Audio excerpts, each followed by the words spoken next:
ओम शांति 4 जून 2026 प्रातः मुरली बाबा कहते मिठे बच्चे तुम्हें माने पारलौकिक पिता शिव बाबा को यथार्थ भावरे जानिछ सेथिपाई तुमको ही सच्चा प्रीति बुद्धि बा आस्तिक कुहाजिब।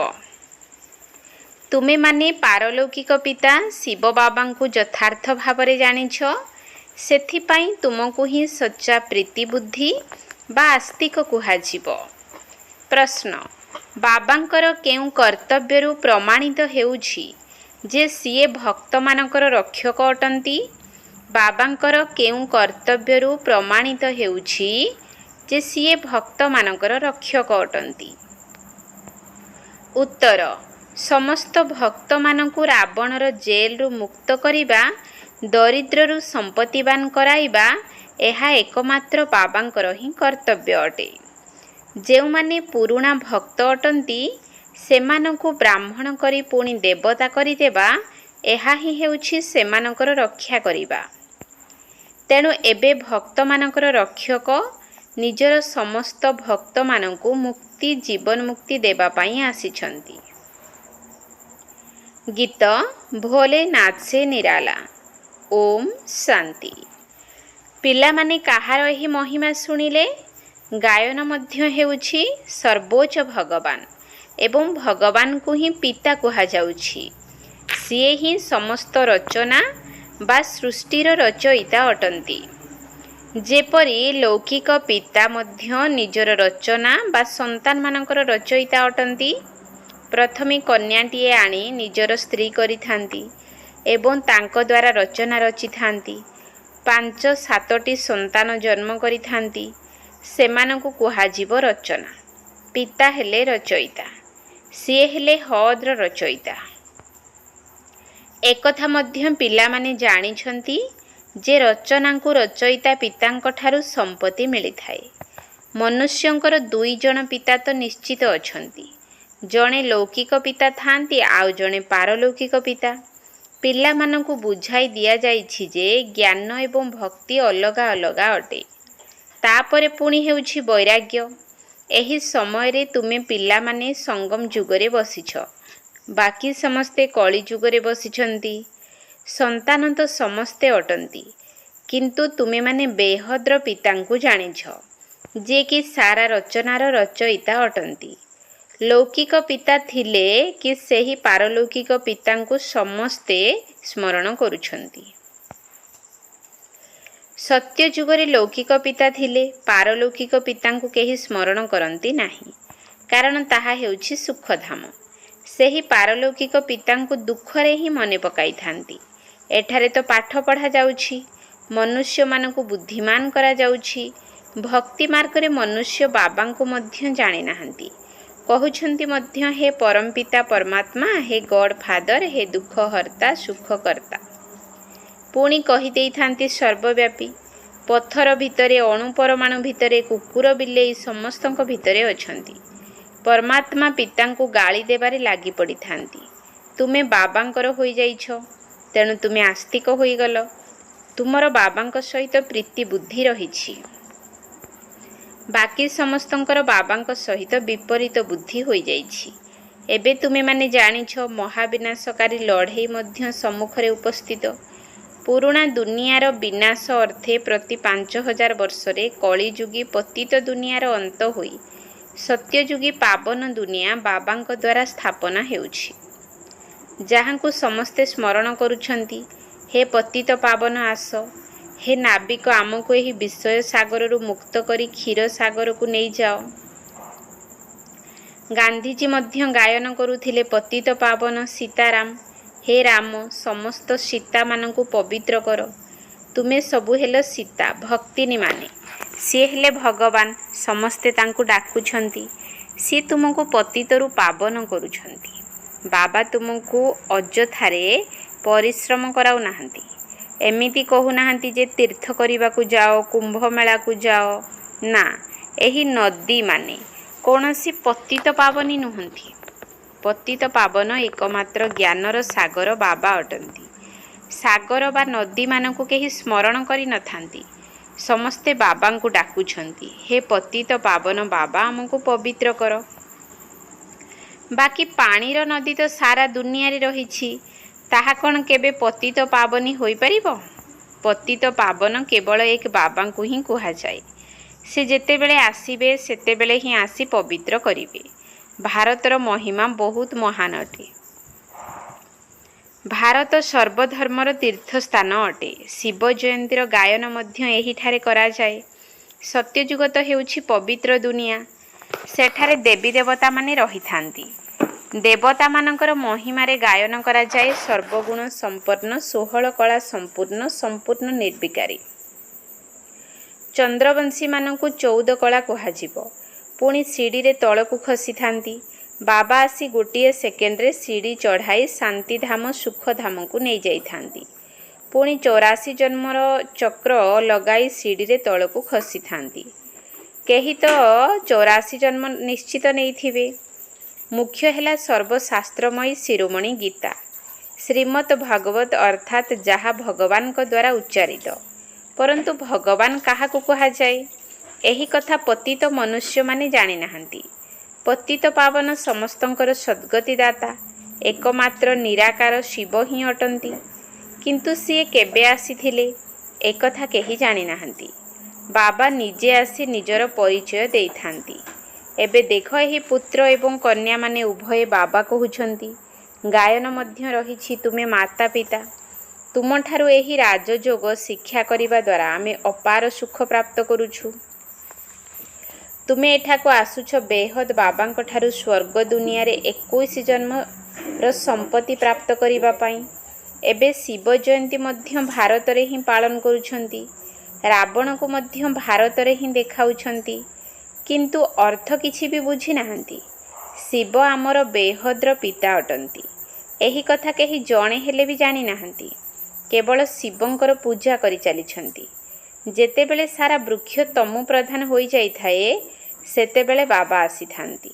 ନୂଆ ଦୁନିଆରେ ଭାରତ ସ୍ୱର୍ଗ ଥିଲା। ଭାରତରେ ହିଁ ସତ୍ୟଯୁଗ ଥିଲା। ଭାରତରେ ହିଁ ଏବେ କଳିଯୁଗ ଅଛି। ବାବା ବୁଝାଉଛନ୍ତି, ପ୍ରଥମେ ତୁମେମାନେ ସ୍ୱର୍ଗର ମାଲିକ ଥିଲ। ଏବେ ତୁମେ 84 ଜନ୍ମ ଭୋଗ କରି ନର୍କବାସୀ ହୋଇଯାଇଛ। ଏବେ ମୁଁ ତୁମକୁ ରାଜଯୋଗ ଶିଖାଇ ମନୁଷ୍ୟରୁ ଦେବତା, ପତିତରୁ ପାବନ କରୁଛି। ଭକ୍ତି ଅର୍ଥାତ୍ ବ୍ରହ୍ମାଙ୍କର ରାତି, ଜ୍ଞାନ ଅର୍ଥାତ୍ ବ୍ରହ୍ମାଙ୍କର ଦିନ। ତୁମେ ବ୍ରହ୍ମା କୁମାର କୁମାରୀମାନେ ଦିନ ଅର୍ଥାତ୍ ଆଲୋକକୁ ଯାଉଛ। ଏବେ ଏହି ପୁରୁଣା ଦୁନିଆରେ ନିଆଁ ଲାଗିବ। ନିଶ୍ଚିତ ଏହା ମହାଭାରତ ଲଢ଼େଇ ହିଁ ଅଟେ। ନିଶ୍ଚିତ ଭାବରେ ଏହି ମହାଭାରତ ଲଢ଼େଇ ପରେ ହିଁ ଭାରତ ସ୍ୱର୍ଗ ହୋଇଥାଏ। ଅନେକ ଧର୍ମର ବିନାଶ ହୋଇ ଗୋଟିଏ ଧର୍ମର ସ୍ଥାପନା ହୋଇଥାଏ। ତୁମେ ପିଲାମାନେ ବାବାଙ୍କର ସହଯୋଗୀ ହୋଇ ଆଦି ସନାତନ ଦେବୀ ଦେବତା ଧର୍ମର ସ୍ଥାପନା କରୁଛ। ତୁମେ ସ୍ୱର୍ଗର ମାଲିକ ହେବାର ଯୋଗ୍ୟ ହୋଇଗଲେ ବିନାଶ ମଧ୍ୟ ଆରମ୍ଭ ହୋଇଯିବ। ଏହା ହେଉଛି ଶିବ ବାବାଙ୍କର ଜ୍ଞାନ ଯଜ୍ଞ।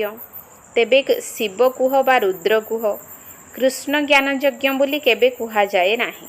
ସତ୍ୟ ତ୍ରେତା ଯୁଗରେ କେବେ ହେଲେ ଯଜ୍ଞ ହୁଏ ନାହିଁ।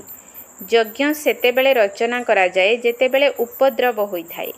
ଯଦି ଶସ୍ୟ ହାନି ହେବ ବା ଯୁଦ୍ଧ ଲାଗିବ, ତେବେ ଶାନ୍ତି ସ୍ଥାପନା କରିବା ପାଇଁ ଯଜ୍ଞ ଆରମ୍ଭ କରିଥାନ୍ତି। ତୁମେ ପିଲାମାନେ ଜାଣିଛ, ବିନାଶ ନହେଲେ ତ ଭାରତ ସ୍ୱର୍ଗ ହୋଇପାରିବ ନାହିଁ। ଭାରତ ମାତା ଶିବଶକ୍ତି ସେନାଙ୍କର ଗାୟନ ରହିଛି। ବନ୍ଦନା ପବିତ୍ର ଆତ୍ମାଙ୍କର ହିଁ କରାଯାଇଥାଏ। ତୁମ ମାତାମାନଙ୍କୁ ବନ୍ଦେ ମାତରମ୍ କୁହାଯାଏ, କାହିଁକିନା ତୁମେମାନେ ହିଁ ଶ୍ରୀମତ ଆଧାରରେ ଭାରତକୁ ସ୍ୱର୍ଗରେ ପରିଣତ କରିଥିଲ। ଏବେ ବାବା କହୁଛନ୍ତି, ମୃତ୍ୟୁ ତ ସମସ୍ତଙ୍କ ମୁଣ୍ଡ ଉପରେ ଖଣ୍ଡାଧାର ଭଳି ଝୁଲୁଛି। ସେଥିପାଇଁ ଏବେ ହିଁ ଗୋଟିଏ ଜନ୍ମ ପବିତ୍ର ହୁଅ ଏବଂ ବାବାଙ୍କୁ ସ୍ମରଣ କର। ତେବେ ତୁମେ ତମୁ ପ୍ରଧାନରୁ ସତୋ ପ୍ରଧାନ ହୋଇଯିବ। ଏବେ ତୁମେ ଶୂଦ୍ରରୁ ବ୍ରାହ୍ମଣ ହୋଇ ପୁଣି ଦେବତା ହେବ। ଏହା କୌଣସି ନୂଆ କଥା ନୁହେଁ। କଳ୍ପ କଳ୍ପ 5000 ବର୍ଷର ଏହି ଚକ୍ର ଘୂରି ଚାଲିଛି। ନର୍କରୁ ସ୍ୱର୍ଗ ପାଲଟି ଯାଉଛି। ପତିତ ଦୁନିଆରେ ମନୁଷ୍ୟମାନେ ଯାହା କିଛି ବି କର୍ମ କରୁଛନ୍ତି, ତାହା ବିକର୍ମ ହିଁ ହୋଇଯାଉଛି। ବାବା କହୁଛନ୍ତି, 5000 ବର୍ଷ ପୂର୍ବରୁ ମଧ୍ୟ ତୁମକୁ କର୍ମ ଅକର୍ମ ବିକର୍ମର ଗତି ବିଷୟରେ ବୁଝାଇଥିଲି। ଏବେ ପୁନର୍ବାର ତୁମକୁ ବୁଝାଉଛି। ମୁଁ ପରମ ପିତା ପରମାତ୍ମା ନିରାକାର ତୁମର ପିତା ଅଟେ। ଏହି ଶରୀର ଯାହାର ମୁଁ ଆଧାର ନେଇଛି ସେ କୌଣସି ଭଗବାନ ନୁହନ୍ତି। ମନୁଷ୍ୟକୁ ଦେବତା ମଧ୍ୟ କୁହାଯାଇପାରିବ ନାହିଁ। ତେବେ ମନୁଷ୍ୟକୁ ଭଗବାନ କିପରି କହିପାରିବା? ବାବା ବୁଝାଉଛନ୍ତି, ତୁମେ 84 ଜନ୍ମ ନେଇ ନେଇ ସିଡ଼ିରେ ତଳକୁ ଖସି ଖସି ଆସିଛ। ଉପରକୁ ତ କେହି ଯାଇପାରିବେ ନାହିଁ। ସମସ୍ତେ ପତିତ ହେବାର ରାସ୍ତା ହିଁ ବତାଇଥାନ୍ତି, ନିଜେ ମଧ୍ୟ ପତିତ ହୋଇ ଚାଲିଥାନ୍ତି। ସେଥିପାଇଁ ବାବା କହୁଛନ୍ତି ସେମାନଙ୍କର ଉଦ୍ଧାର କରିବା ପାଇଁ ମଧ୍ୟ ମୋତେ ଆସିବାକୁ ପଡ଼ିଥାଏ। ଏହା ହେଲା ରାବଣ ରାଜ୍ୟ। ତୁମେ ଏବେ ରାବଣ ରାଜ୍ୟରୁ ବାହାରି ଆସିଛ।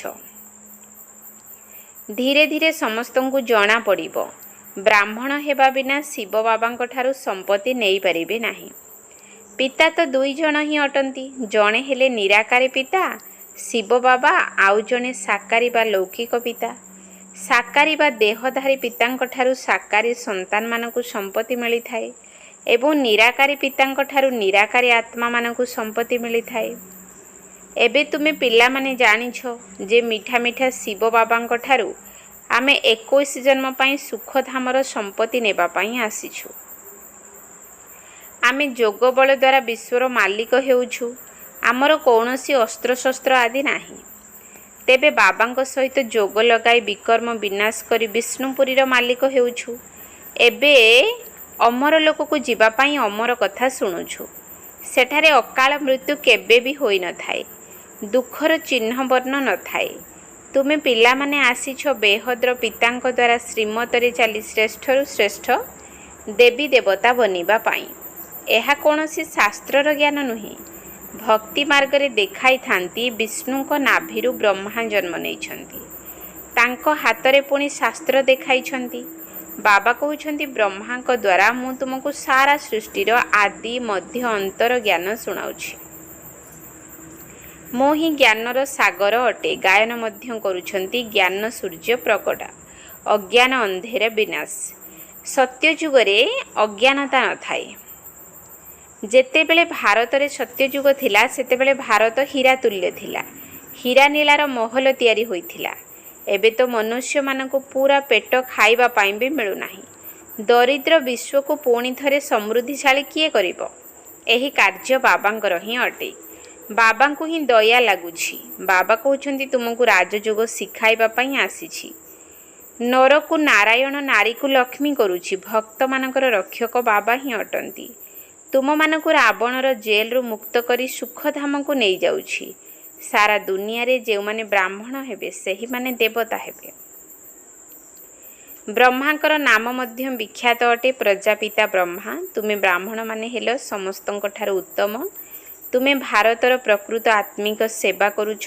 ବାବାଙ୍କର ସ୍ମୃତି ଦ୍ୱାରା ହିଁ ବିକର୍ମ ବିନାଶ ହେବ। ପତିତରୁ ପାବନ ହେବା ପାଇଁ ଆଉ କୌଣସି ରାସ୍ତା ନାହିଁ। ବାବାଙ୍କ ସ୍ମୃତି ଦ୍ୱାରା ହିଁ ଆତ୍ମାର ବିକାର ରୂପୀ ଖାଦ ଭସ୍ମ ହେବ।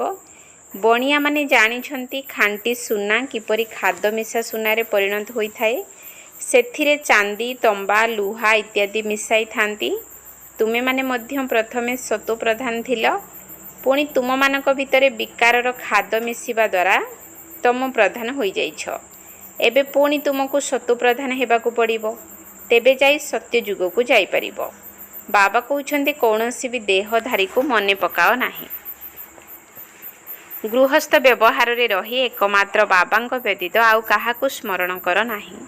ତେବେ ତୁମେ ସ୍ୱର୍ଗପୁରୀର ମାଲିକ ହୋଇଯିବ।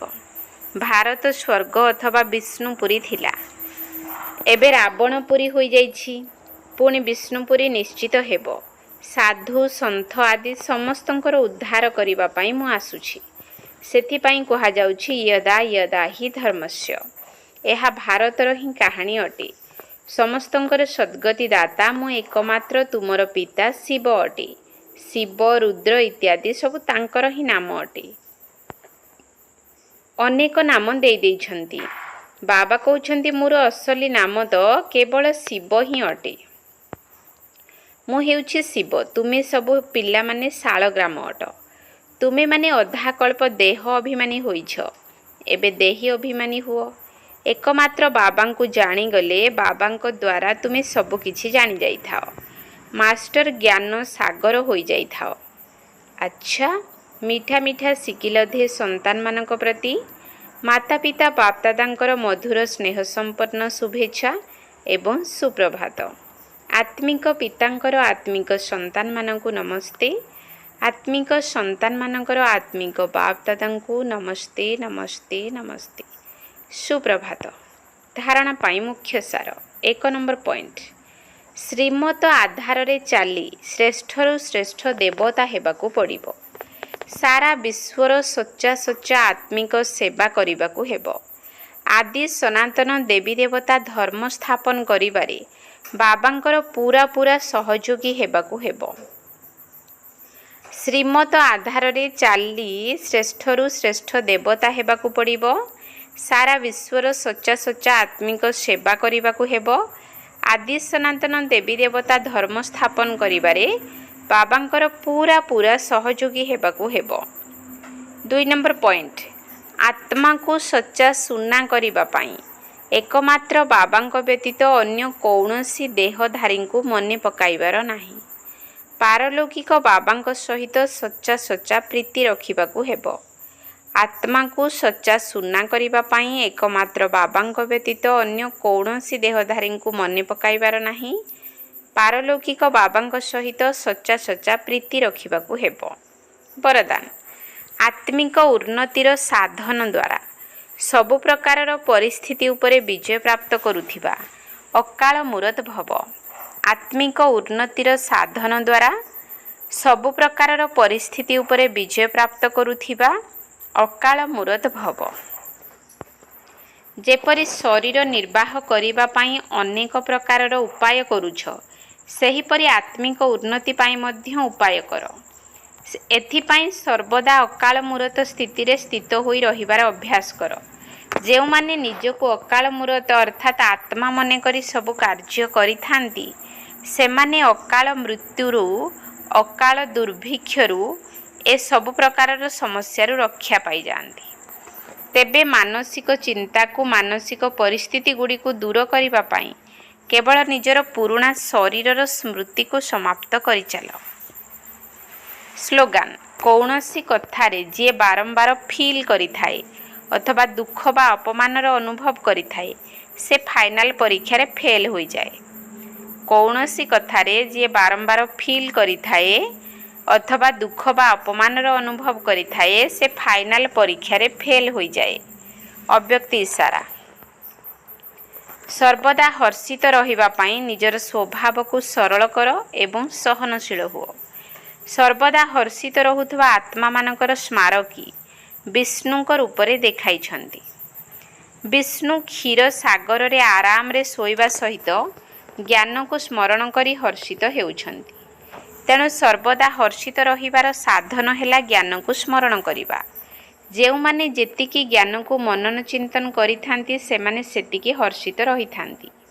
କୌଣସି ବି ପରିସ୍ଥିତି ସେମାନଙ୍କର ସାହସକୁ ବା ଉମଙ୍ଗ ଉତ୍ସାହକୁ କମ୍ କରିପାରିବ ନାହିଁ। ସେମାନେ ସହନଶୀଳତାର ଶକ୍ତି ଆଧାରରେ ସବୁ ପ୍ରକାରର ପରିସ୍ଥିତିକୁ ସହଜରେ ଅତିକ୍ରମ କରିଯାଇଥାନ୍ତି। ମାତେଶ୍ୱରୀଜୀଙ୍କର ଅମୂଲ୍ୟ ମହାବାକ୍ୟ। ମନୁଷ୍ୟଙ୍କୁ ସାକ୍ଷାତକାର କିପରି ହୋଇଥାଏ? ଏହି ଯେଉଁ ଦିବ୍ୟ ସାକ୍ଷାତକାର ହୋଇଥାଏ, ଏହାର ଦର୍ଶନ ବିଦ୍ୟା ମଧ୍ୟ ବହୁତ ସୂକ୍ଷ୍ମ ଅଟେ। ଏମାନେ ସୂକ୍ଷ୍ମ ବା ଅନ୍ତବାହକ ଶରୀର ଆଧାରରେ ଯାଇ ଏବଂ ବୁଲି ଆସିଥାନ୍ତି। ଯେପରି କେହି କେହି ବାହାରକୁ ବୁଲିବାକୁ ଯାଇଥାନ୍ତି ନା, ଏମିତି ନୁହେଁ କି ବୁଲିବାକୁ ଗଲା ଅର୍ଥାତ୍ ମରିଗଲା, ସେ ଭ୍ରମଣ କରି ପୁଣି ଲେଉଟି ଆସିବ ନା। ସେହିପରି ଆତ୍ମା ଏହି ଶରୀରରୁ ବାହାରି ସୂକ୍ଷ୍ମ ଶରୀର ଦ୍ୱାରା ବୁଲିବାକୁ ଯାଇଥାଏ। କିଛି ସମୟ ପାଇଁ ସେହି ଆତ୍ମା ଉଡ଼ନ୍ତା ଚଢ଼େଇ ହୋଇଯାଇଥାଏ। ଏହା ମଧ୍ୟ ପରମାତ୍ମାଙ୍କର କାର୍ଯ୍ୟ, ଯାହାକି ବୁଦ୍ଧି ରୂପକ ଡୋରକୁ ଟାଣି ଦିବ୍ୟ ଦୃଷ୍ଟି ଦ୍ୱାରା ତାକୁ ସାକ୍ଷାତକାର କରାଇଥାନ୍ତି। ଯେପରି ରାତିରେ ଆମ ଆତ୍ମା ଶରୀରରୁ ପୃଥକ ହୋଇ ସୁଖ ପଥ ଅଥବା ସ୍ୱପ୍ନର ସ୍ଥିତିରେ ଚାଲିଯାଇଥାଏ, ସେହି ସମୟରେ ଶରୀର ଶାନ୍ତ ଥାଏ ଏବଂ ଦେହ ଓ ଦେହର ଧର୍ମକୁ ଭୁଲି ଯାଇଥାଏ। କିନ୍ତୁ ଏମିତି ନୁହେଁ କେହି ଶରୀରରୁ ମରିଗଲା, ପୁଣି ଯେତେବେଳେ ଜାଗ୍ରତ ଅବସ୍ଥାକୁ ଆସିଥାଏ, ସେତେବେଳେ ସେହି ରାତିର ସ୍ୱପ୍ନକୁ ମଧ୍ୟ ବର୍ଣ୍ଣନା କରି ଶୁଣାଇଥାଏ। ଏହିପରି ପରମାତ୍ମାଙ୍କ ସହିତ ଯୋଗ ଲଗାଇବା ଦ୍ୱାରା ପରମାତ୍ମା ପୁଣି ଦିବ୍ୟ ଦୃଷ୍ଟି ଦ୍ୱାରା ଆତ୍ମାକୁ ଭ୍ରମଣ କରାଇଥାନ୍ତି। ପୁଣି ଯେତେବେଳେ ଧ୍ୟାନ ଅବସ୍ଥାରୁ ଫେରି ଆସନ୍ତି ସେତେବେଳେ ସେହି ଦେଖିଥିବା ସାକ୍ଷାତକାର ଦୃଶ୍ୟକୁ ବର୍ଣ୍ଣନା କରି ଶୁଣାଇଥାନ୍ତି କି ମୁଁ ଏହି ସବୁ ଦୃଶ୍ୟ ଦେଖିକରି ଆସିଲି। ସେହି ସ୍ୱପ୍ନ ହୁଏତ ରଜୁଗୁଣୀ ତମଗୁଣୀ ବି ହୋଇଥାଉ, କିନ୍ତୁ ଏହି ଧ୍ୟାନ ପୁଣି ସତୁଗୁଣୀ ଅବସ୍ଥା ହୋଇଥାଏ। ତେଣୁ ଧ୍ୟାନରେ ଯିବା ଦ୍ୱାରା ଶରୀରର ମୃତ୍ୟୁ ହୁଏ ନାହିଁ, କିନ୍ତୁ ଶରୀରର ଅନୁଭବ ଲୁପ୍ତ ହୋଇଯାଇଥାଏ। ଯେପରି କ୍ଲୋରୋଫର୍ମ ପ୍ରୟୋଗ କରିବା ଦ୍ୱାରା ଶରୀର ନିଷ୍କ୍ରିୟ ହୋଇଯାଇଥାଏ। ଦେଖ, ଡାକ୍ତର ଯେତେବେଳେ କୌଣସି ଅଙ୍ଗକୁ ନିଷ୍କ୍ରିୟ କରିଥାନ୍ତି ସେତେବେଳେ ଇଞ୍ଜେକ୍ସନ ଦେଇ ନିଷ୍କ୍ରିୟ କରିଥାନ୍ତି, କିନ୍ତୁ ଅନ୍ୟ ଅଙ୍ଗ ପ୍ରତ୍ୟଙ୍ଗ କ୍ରିୟାଶୀଳ ଥାଏ। ଧ୍ୟାନସ୍ଥ ହେବା ମଧ୍ୟ ଏହିପରି ଅବସ୍ଥା। ଯେମିତିକି ଆତ୍ମା ଉଡ଼ି କରି ଯାଇ ଭ୍ରମଣ କରି ଆସେ, କିନ୍ତୁ ଶରୀର ମରିଯାଏ ନାହିଁ। ତେବେ ଏହି ଡୋରକୁ ଟାଣିବାର ସ୍ମୃତି ମଧ୍ୟ ପରମାତ୍ମାଙ୍କ ଠାରେ ରହିଛି, ମନୁଷ୍ୟ ଆତ୍ମାଙ୍କ ପାଖରେ ନାହିଁ। ଆଚ୍ଛା, ଓମ୍ ଶାନ୍ତି।